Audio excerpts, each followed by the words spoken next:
Привет, друзья! Вы на канале Kaya BTSA. Сегодня у нас видео о выборе первой AR-15. Тему данного видео я анонсировал у себя в телеграм-канале. Обязательно подпишитесь, кто не подписался, потому что в данном телеграм-канале поднимается большое количество оружейных вопросов, которые касаются как пистолетов, так и длинноствольного, нарезного и гладкоствольного оружия. Потому, думаю, будет интересно. Так вот, данное видео посвящено тем людям, которые хотят купить первую AR-ку, или, скажем, купили первую AR-ку, но не совсем поняли, зачем она им нужна, и хотят получить максимальной пользы, максимальный профит с данной покупки. Винтовка или карабин, как хотите, принципиально значения это не имеет в нашем случае. AR-15 это такой себе конструктор, который позволяет менять параметры винтовки или карабина в ту или иную сторону в зависимости от потребностей и задач. И вот для того, чтобы более точно разобраться, как это менять и что конкретно менять, об этом наш сегодняшний выпуск. Как я сказал ранее, так как это конструктор, потому все, что будет изложено ниже, скажем, является изменяемым параметром. Подчас даже очень изменяемым параметром, диаметрально противоположным начальным показателям, такие как длина ствола, к примеру. Да? И не надо думать, что купив винтовку, вы пришли в тупик, и вот эта винтовка уже с вами навсегда, и сразу надо покупать что-то другое. Я бы отдельным пунктом выделил бы такой момент, что винтовка это мультикалиберна, она AR-15 может быть во многих калибрах, это таких 5,56 на 45, 2,23, 22 LR, 7,62 на 35, 7,62 на 39, ну вот и некоторые еще 458 сокомы, но 224 Валькирия в частности, но тут есть нюансы. Все остальные калибры являются экзотикой, помимо 223 5,56, ну 7,62 на 39 и 7,62 на 35, он же Blackout 300 и он же 300 БЛК, не те карабины, не те калибры, которые покупают первые. Почему я не рекомендую 7,62 на 39? Потому что данная конструкция имеет те же габаритные размеры личины затвора, что и 223 калибр. При этом гильза имеет больше диаметр донца гильзы. Следовательно, чисто геометрически там больше пустого места, и зуб экстрактора всегда работает в напряжении. То есть зуб экстрактора является таким себе расходником у данного калибра, у 7,62 на 39. А что касается Blackout, так это точно не тот карабин, который покупают первым, потому что дороговизна патрона, специфика использования. Это мощный дозвуковой боеприпас, который использует пули 308 калибра, там 200-220 грейн, и способен запускать их на дозвуке на 100-150 метров очень точно. Но обратная сторона медали это стоимость боеприпаса, сложность внешней баллистики, и понимание этой баллистики приводит к тому, что эта винтовка или карабин не новичка. Давайте же говорить о более таких простых приземленных вещах. Представьте себе, что вы новичок или, скажем, собирающийся купить карабин, владелец оружия, и у вас до этого был только святой СКС или только святой калаш, который и так работал. Вот, потому, думаю, данное видео будет направлено именно на такую аудиторию. Что надо знать перед тем, как мы перейдем непосредственно уже к деталям? Самой главной отличительной чертой и самой главной деталью, которая влияет на габарит, на точность, на ресурс и на длину оружия, на габарит, на размер оружия, является ствол. Так вот, стволы у AR-15 могут быть трех типов. Черный ствол, нержа и хромированное покрытие канала ствола. Это не хромированное покрытие всего ствола, а именно канала ствола. Потому не путать для совсем уж новичков понятие нержавейки, который тоже может быть крашеный, и ствола с хромированным каналом ствола. Значит, всякие карбонитрированные, меланитовые стволы и так далее мы относим к черным стволам. Глобально это ни на что не влияет, надо просто знать, что черный ствол является базовым стволом для данного карабина. Давайте поговорим о плюсах и минусах любого из этих типов ствола. Плюсы черного ствола. Он достаточно дешев, он, скажем, достаточно ресурсный, то есть 7, 8, 10 тысяч при нормальном уходе у ствола 16 дюймов при карабинной длине газовой линии, о которой мы тоже поговорим, или мидлейте, он точно выдержит. Вот чаще всего встречается на среднебюджетных, выше среднебюджетных, ну и бюджетных карабинах. Нержавейка. Ресурс точно такой же, может не намного больше. Но опять же, это тоже все очень условно. Почему сейчас скажу выше? Плюсы менее требователен к уходу. Я, например, нержавейку вообще там раз 800 тысяч выстрелов чистил, когда использовал патроны 3G и не парился по этому поводу. Минусы: ресурс, в принципе, тоже, что и у черного. И хромированный канал ствола. Это всегда дорого-богато, всегда ресурс, но опять же, все очень условно. Почему, сейчас объясню. Встречается у топовых карабинов. Ресурс, как всегда, очень большой, особенно на райфл-системах.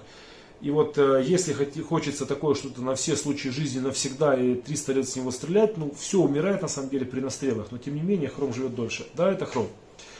Но это все очень просто было бы, если бы не было нюансов. И вот по покрытию мы разобрались. Надо понимать, что главным врагом ствола является влага и грязь. Если с грязью еще более-менее, то с влагой вот это надо бороться всегда. Потому разница глобальная между черным и нержей в том, что, к примеру, нержа после того, как вы постреляли там зимой, пару раз перетаскали этот карабин с места на место, туда попал снег, растаял и так далее, он не так ржавеет, потому что нержа тоже ржавеет, не так ржавеет, как обычный черный ствол. Хромированный ствол тоже ржавеет, и все зависит от качества покрытия.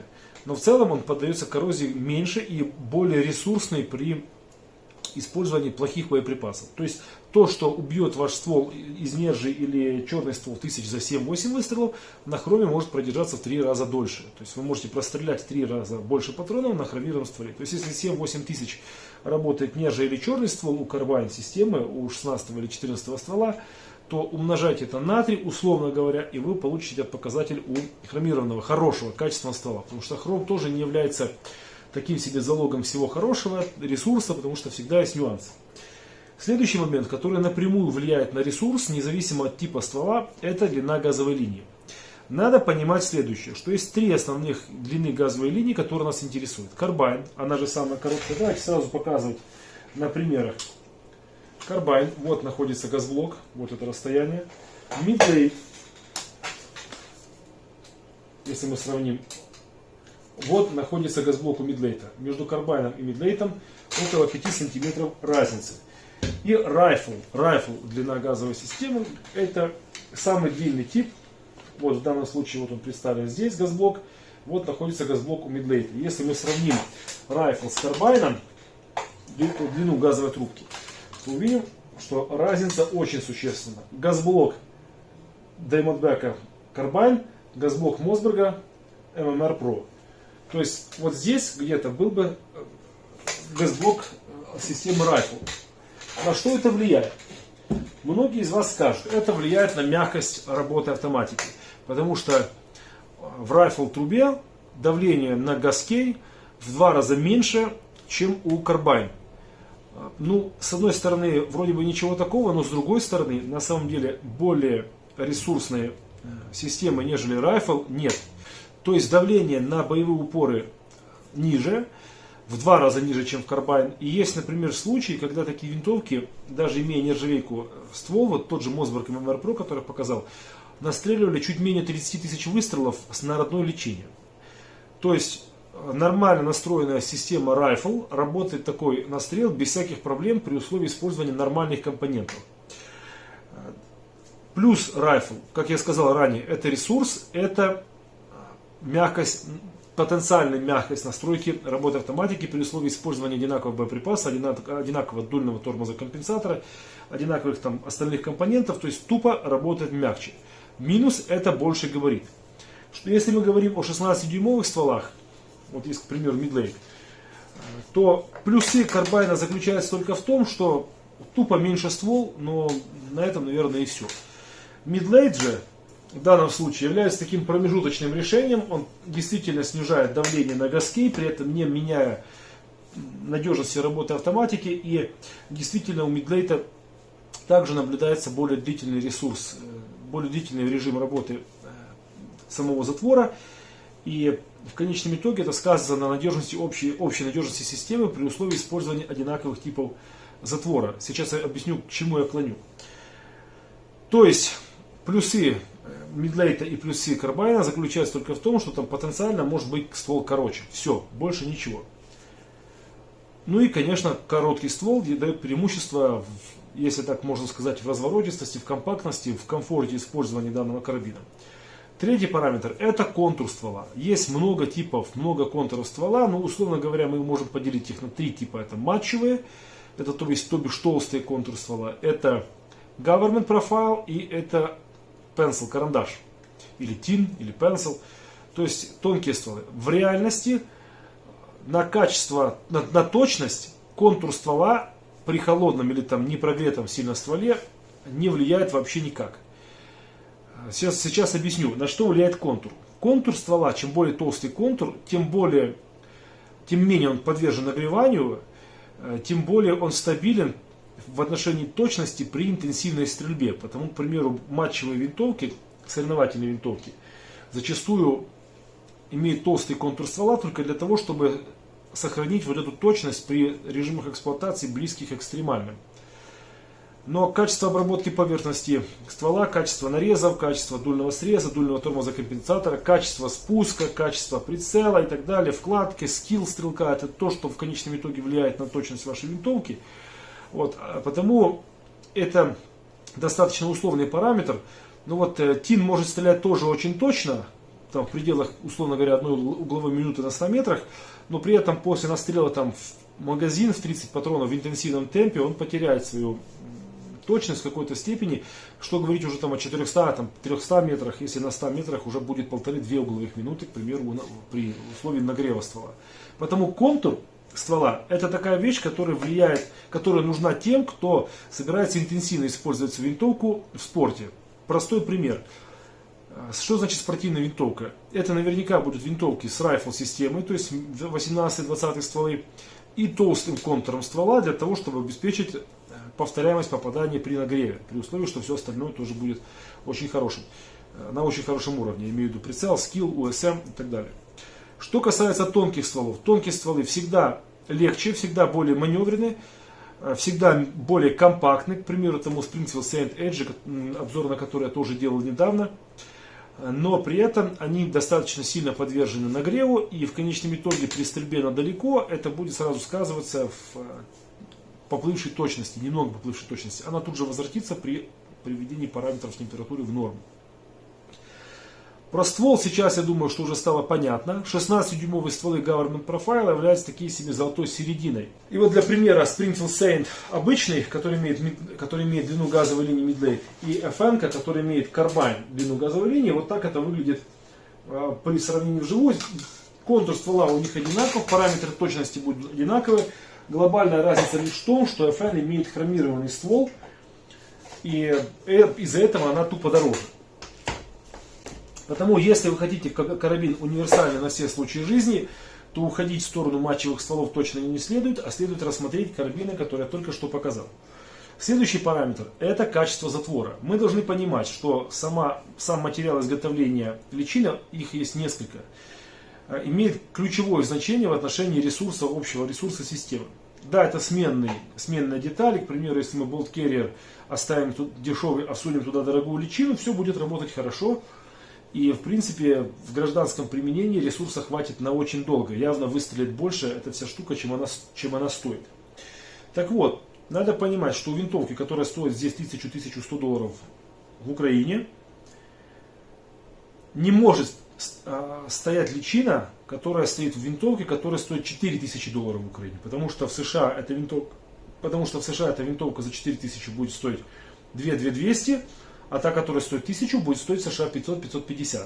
Хорошая личина сама по себе стоит тоже каких-то денег, и она вполне может добегать до отметки $300-350 отдельно за деталь.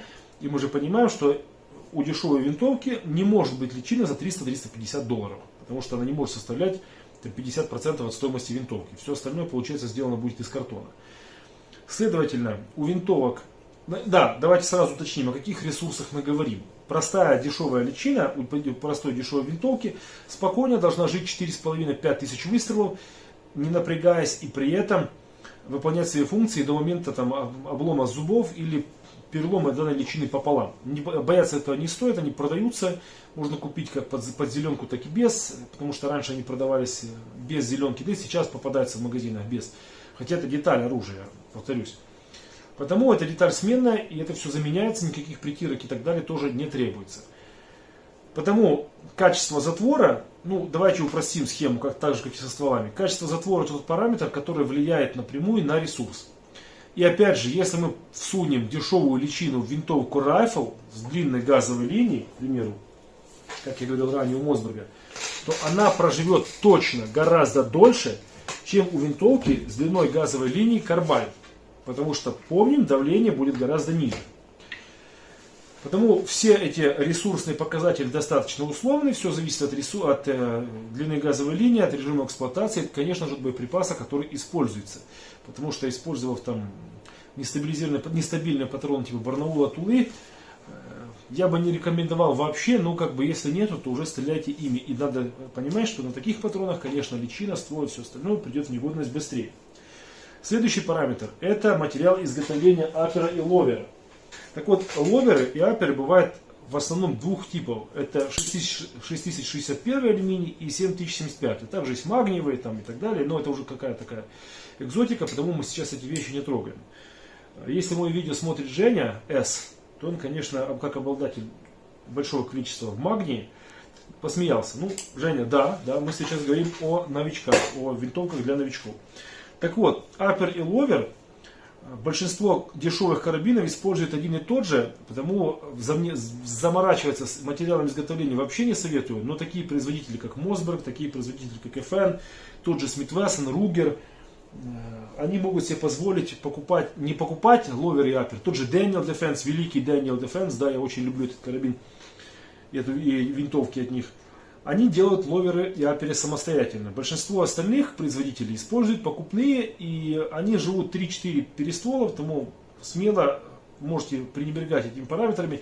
Остальные параметры, на самом деле, уже значение имеют такое, очень посредственное. Это имеется в виду фурнитура, ОСР, потому что все это легко меняется. Там длина трубы приклада, длина пружины трубы приклада. Они могут быть райфл, могут быть карбайн, могут быть там еще более тонкие, еще более короткие, точнее, извините. Длина цевья абсолютно тоже вкусовщина, которая больше влияет на внешний вид для новичка, чем на что-то полезное, потому что у большинства винтовок есть такие панели M-Lock или Keymod, которые позволяют дооснастить, новичку очень важно чем-то дооснастить сразу, да, свои карабины, вот, ну, позволяет дооснастить, потому что запомните правило, чем лучше вы стреляете, тем меньше там надо чего-то дооснащать. Вот, прям вот спуск вы потратите сразу деньги, вот на это рекомендую не жалеть. А вот остальное все такое себе.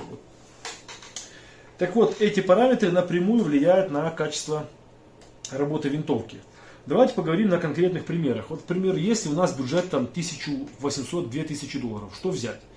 Я рекомендую сделать следующее. Если вы собрали уже 2000 долларов, вот 30% от этой суммы оставьте на какие-то приблуды, которые вы будете дооснащать, плюс прицельные, остальные деньги потратьте на арку. Бестселлером продаж является, к примеру, упомянутый мной ранее Diamondback. Это простой карабин, длина газовой линии Carbine, служит личина 4, 5, 5, 6 тысяч выстрелов и так далее. Я знаю Diamondback с какими-то неприличными настрелами. Верю абсолютно не владельцам, но, скорее всего, надо эту винтовку любить, уважать и попасть еще к тому же на хороший патрон.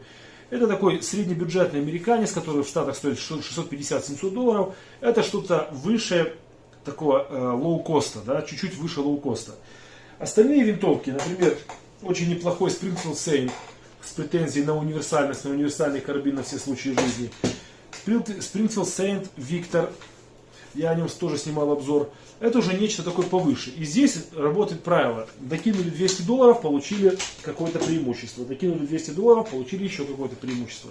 Потому если мы посмотрим на Daniel Defense за 4000 долларов, то 4,5, то поймем, что там 8 Pro, например, что там есть смысл заплатить за такие деньги за винтовку, но надо понимать, реализуете ли вы потенциал данной винтовки. Потому это второй вопрос, с которым вы должны подходить к выбору. Где, с кем, как часто, из чего и на какие дистанции вы будете стрелять. И уже после этого свой взор направляйте на карабин и смотрите уже после просмотра данного видео на модели, которые вы предлагаете к покупке себе применительно к вашим хотелкам и вашим возможностям, а также плоскости применения. Есть, к примеру, более такие экзотичные вещи, поршневые арки. Вот у меня в руках Lewis Machine Tools. Это топовое изделие, военный образец, она имеет поршень, а не DI-систему. Здесь очень классно сделано крепление ствола, потому что аппер выфрезерован одновременно с цевьем. Здесь такая сложная муфта, которая, ну, скажем, зажимается двумя винтами, позволяет осуществлять быструю смену ствола, газовый блок. И это действительно армейское оружие, к тому же оно имеет амбидекстрные органы управления. И стоит каждой копейки своей, потраченной на него, но, повторюсь, это достаточно специфическое изделие, которое подойдет явно не как первый карабин. Есть вещи, которые пошли дальше, к примеру, как этот Robinson Arms, этот карабин, который участвовал в конкурсе SCAR, тоже очень крутая вещь. Почему я его притащил? Потому что низ здесь очень похож на аэрообразные системы, даже органы управления, магазины те же, а верх это такая помесь SCAR, калаша и поршневых арок. Мы обязательно снимем и о Lewis Machine Tools, и о Robinson отдельные обзоры. Кстати, очень крутой обзор снял передача про ствол, и Женя Монтажи там осветил все нюансы по данному карабину. Рекомендую посмотреть, чтобы не было вопросов. И вот данные системы пока в данном обзоре не рассматриваем, потому что как первые они не сильно подходят. Возвращаясь к теме. Как я сказал ранее, смотрите где, с кем, из чего, то есть каким боеприпасом, на какую дистанцию вы будете применять свою арку. Что имею в виду? Если вы, к примеру, ездите на стрельбище не часто, там 2 раза в месяц, стреляете на галереях 50-70 метров, то можете купить смело ДБшку, поставить в нее классный УСМ, более-менее нормальный ДТК, какой-то хороший коллиматор, остальные бабки потратить на патроны и наслаждаться жизнью. Умрет что-то у ДБшки, перестволите или поменяйте личину. Если есть возможность стрелять дальше или хочется стрелять дальше, смотрите в сторону там Mossberg MMR Pro или Ruger MPR, одна из моих любимейших винтовок, потому что она сбалансирована во всех смыслах, тоже 18-дюймовая. И получаете преимущество в виде длинной газовой линии и так далее. Если хочется что-то такое недешевое, универсальное, качественное на все случаи жизни, пожалуйста, Saint Victor, Saint Edge, Fenke, некоторые модели от Savage. Если хочется купить что-то такое дорогое, деньги жмут, и остались бабки на прицел, на патроны, хочется стрелять надалеко, долго и весело, конечно, тогда стоит смотреть в сторону Daniel Defense, потому что это топовые изделия, которые стоят своих денег. Сразу из коробки V7 Pro, к примеру, оснащена спуском Гайзли, который один из лучших в мире среди аэрообразных, ну, в отношении цена-качества. И стоит тогда думать о них. Если вообще денег много, есть предпосылки участвовать с винтовкой, с карабином в каких-то сложных передрягах, долго не чистить, использовать глушитель старый, какие-то патроны и так далее, конечно, стоит смотреть в сторону таких вещей, как LMT, Heckler, который имеет поршень, который позволяет более-менее неаккуратно относиться к винтовке и загонять ее в хвост и в рил. Что касается прицельных приспособлений для R15, мы об этом поговорим позже. Сейчас я думаю, что у вас какое-то мнение сложилось о том, что вам надо конкретно и что вы будете с этим всем делать. Если есть вопросы, обязательно в Телеграме, ссылочку опять в описании, нажали на паузу. Молодцы. Посмотрели вниз на синюю строчку, подписались, кликнули. Там же задаем вопросы по данному видео, я постараюсь ответить, потому что там я гораздо быстрее реагирую, нежели в YouTube. И ждем от вас вопросов. Если вопросов накопится достаточно много, мы сделаем отдельное видео в виде ответов на вопросы. Сейчас же спасибо, что поделились данным видео со своими друзьями начинающими. Пока!